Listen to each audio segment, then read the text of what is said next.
প্রস্তুতি, তোর বাবা এই এলাকার ডন। বাবা তুমি কি একে চেনো? না। তাহলে একে বাড়ি নিয়ে চলো, সুস্থ করে জানতে হবে কেন তোমাকে মারতে চাইছে। ঠিক আছে তাই চল। প্রস্তুতি, আজ তো 1 মাস হয়ে গেল, ওর কি জ্ঞান ফিরেছে? না বাবা, টানা 1 মাস তোমার সেবা করতে করতে আমি যে তোমাকে ভালোবেসে ফেলেছি। আমি প্রতিজ্ঞা করছি তোমাকে যদি না পাই এই জীবনে আমি বিয়েই করব না। আমি কোথায়? তুমি আমার শোবার ঘরে।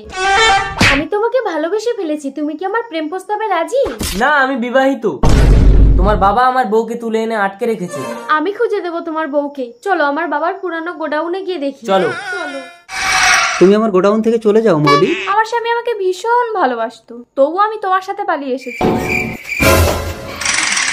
শুধু তোমার টাকা আছে বলে তাই, কারণ আমি জানতাম আমার ভিখারি স্বামী কখনো আমার স্বপ্ন পূরণ করতে পারবে না। বাহ মৌলি বাহ, আমি আরো আপনাকে ভুল বুঝেছিলাম, ক্ষমা করে দেবেন আমাকে। বাবা তুমি সুস্থ হয়েছো, তোমার বউকে নিয়ে যাও। আদেশ, তুমি আমাকে ক্ষমা করে দাও। মিথ্যে, যে আমাকে এক বিন্দু ভালোবাসে না তার সাথে আমি সংসার করব না। দেখো, কোটিপতি বাপের একমাত্র মেয়ে, যে আমাকে জীবন দিয়ে ভালোবেসে যখন জানলো আমি বিবাহিত, তখন সে সারা জীবন বিয়ে না করার প্রতিজ্ঞা নিয়েছে। তাই যে আমাকে চায় না আমিও তাকে চাইবো না, আর যে আমাকে চায় আমি তাকে সারা জীবন ভালোবাসবো।